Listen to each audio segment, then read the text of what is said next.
नमस्कार, आप देख रहे हैं इंडियन प्रेस हाउस। आपके साथ मैं हूं अफीफा मलिक। शुरुआत करते हैं आज के 3 बड़ी खबरों की। देश की राजनीति, चुनावी प्रक्रिया और पुलिस सिस्टम, तीनों पर आज बड़े सवाल खड़े हुए हैं। पहली खबर में गांधी परिवार के लिए मुश्किलें बढ़ी क्योंकि नेशनल हेराल्ड केस में नई एफआईआर दर्ज हुई है। दूसरी बड़ी अपडेट, वोटर लिस्ट की प्रक्रिया, एसआईआर पर विवाद गहरा चुका है। पश्चिम बंगाल में भाजपा नेता शुभेंदु अधिकारी ने गंभीर आरोप लगाए हैं। और तीसरी चौंकाने वाली खबर, यूपी पुलिस का एक हेड कांस्टेबल गांजा बेचते रंगे हाथ पकड़ा गया, जिससे व्यवस्था पर तमाम सवाल उठने लगे हैं। शुरुआत करते हैं गांधी परिवार से जुड़ी खबर की। सोनिया गांधी और लोकसभा में नेता विपक्ष राहुल गांधी की मुश्किलें बढ़ती हुई नजर आ रही हैं।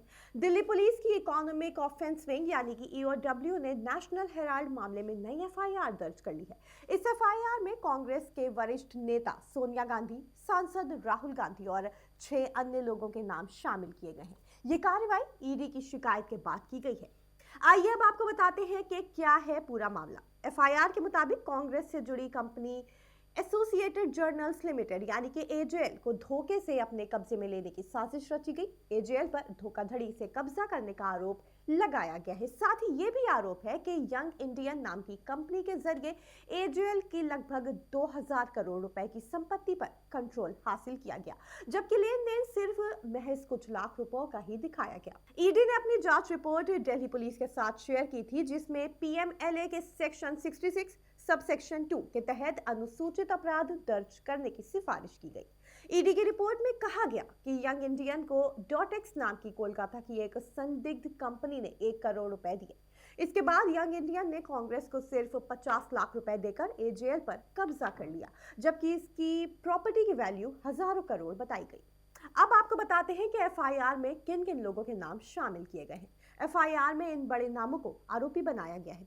सोनिया गांधी, राहुल गांधी, सैम पित्रोदा जो कि इंडियन ओवरसीज कांग्रेस प्रमुख है, Suman Dubey, young Indian company, Dotex merchandise limited जो एक कथित शेल कंपनी है, डॉटेक्स से जुड़े सुनील भंडारी, एजेएल यानी कि एसोसिएटेड जर्नल्स लिमिटेड।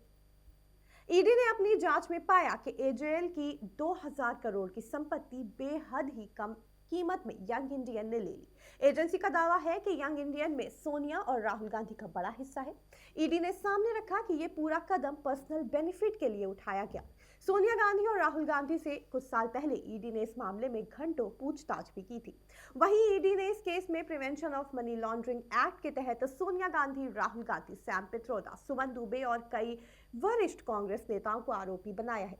कांग्रेस का कहना है कि यह मामला राजनीतिक बदले की कार्रवाई है और ईडी को भाजपा का सहयोगी भी बताया। इसी बीच 29 नवंबर को राउज एवेन्यू कोर्ट ने नेशनल हेराल्ड मनी लॉन्ड्रिंग मामले में ईडी की चार्जशीट पर संज्ञान लेने का फैसला टाल दिया। विशेष न्यायाधीश विशाल गोग ने अब यह आदेश 16 दिसंबर 2025 को सुनाएंगे। पिछली सुनवाई में कुछ आरोपियों के वकीलों ने कहा था कि रिकॉर्ड बहुत बड़ा है, इसलिए और समय चाहिए। कोर्ट ने माना कि नए कानून बीएनएसएस की धारा 223 के तहत आरोपियों को अपनी बात रखने का अधिकार है। यही वजह है कि आदेश अब टल गया है। फिलहाल ईडी की चार्जशीट पर संज्ञान लिया जाए या नहीं, ये कोर्ट 16 दिसंबर को तय करेगा। रुक करते हैं अगली बड़ी खबर की ओर। देश में चल रही मतदाता सूची के स्पेशल इंटेंसिव रिवीजन यानी कि एसआईआर प्रक्रिया पर अब सवाल उठ रहे हैं। सोशल मीडिया पर चुनाव आयोग की कार्यशैली, मतदाता सूची से नाम कटने की आशंका और बूथ लेवल ऑफिसर्स पर बढ़ते दबाव को लेकर तीखी बहस जारी है। इसी बीच पश्चिम बंगाल विधानसभा में विपक्ष नेता और भाजपा नेता शुभेंदु अधिकारी ने एसआईआर प्रक्रिया को लेकर सवाल उठाए हैं। ये पहली बार है कि किसी भाजपा नेता ने इस प्रक्रिया पर सार्वजनिक रूप से आपत्ति जताई हो। बड़ा सवाल ये उठता है कि आखिर शुभेंदु अधिकारी ने इस प्रक्रिया को लेकर विरोध क्यों किया। दरअसल उन्होंने राज्य की ममता सरकार पर गंभीर आरोप लगाए हैं।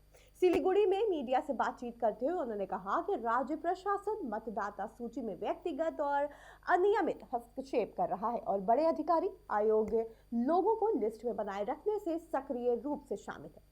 शुभेंदु अधिकारी ने राज्य सरकार पर तीखा हमला बोलते हुए इस पूरी प्रक्रिया को घोटालेबाजी से जोड़ दिया। उनका दावा है कि प्रदेश का प्रशासन निर्वाचन प्रक्रिया में धोखाधड़ी में शामिल है और सरकार के इशारे पर यह खेल चल रहा है। उन्होंने ये भी आरोप लगाया कि बांग्लादेशी घुसपैठियों को मतदाता सूची में शामिल करने का प्रयास किया जा रहा है।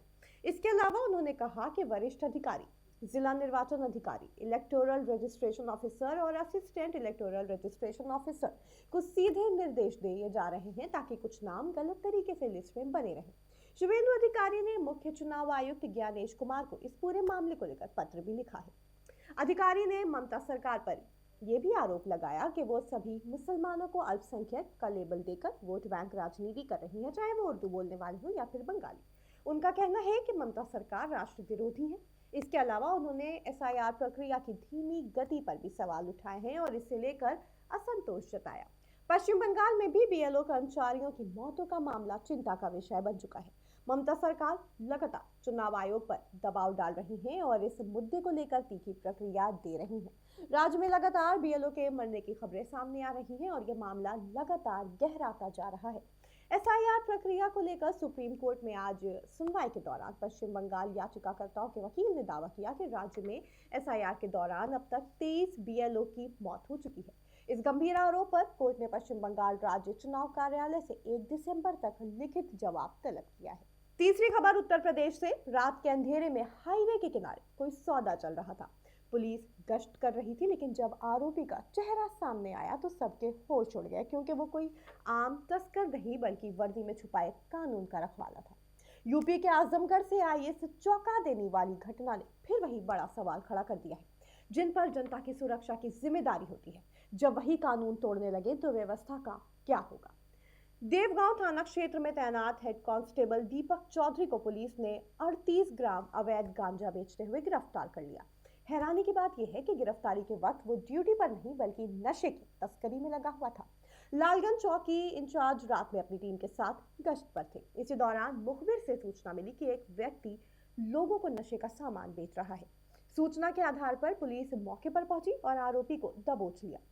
पहचान में सामने आया नाम Deepak Chaudhary, head constable Uttar Pradesh police, यानी वो वही व्यक्ति था जिसे कानून की रक्षा का जिम्मा सौंपा गया था। अधिकारियों ने इस मामले में सख्त कार्रवाई की बात कही है। सीओ लालगंज की मौजूदगी में की गई तलाशी में 4 पुड़ियों में रखा 38 ग्राम गांजा बरामद हुआ। Narcotic drugs and psychotropic substance यानी कि एनडीपीएस एक्ट के तहत मुकदमा दर्ज कर जेल भेज दिया गया है। इस मामले में पुलिस सिस्टम पर तमाम सवाल खड़े कर दिए हैं। हेड कांस्टेबल को पुलिस ने गांजा बेचते हुए रंगे हाथों पकड़ा, जिसके बाद उसे जेल भेज दिया गया।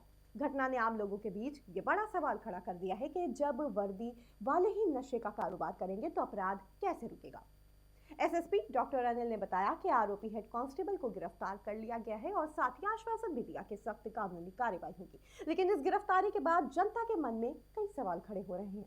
जब पुलिस वाले ही नशे का कारोबार करने लगे तो अपराध कैसे रुकेगा। क्या यह मामला पुलिस महकमे के अंदर छुपे बड़े नेटवर्क की ओर इशारा करता है। अगर पुलिस वर्दी में बैठे लोग नशे का कारोबार करेंगे तो आम आदमी किस पर भरोसा करे। और क्या ऐसे मामलों पर सिर्फ गिरफ्तार करना काफी है या पुलिस व्यवस्था में बड़े बदलाव की भी जरूरत है। तो आज के लिए फिलहाल इतना ही। आप जुड़े रहें इंडियन प्रेस हाउस के साथ।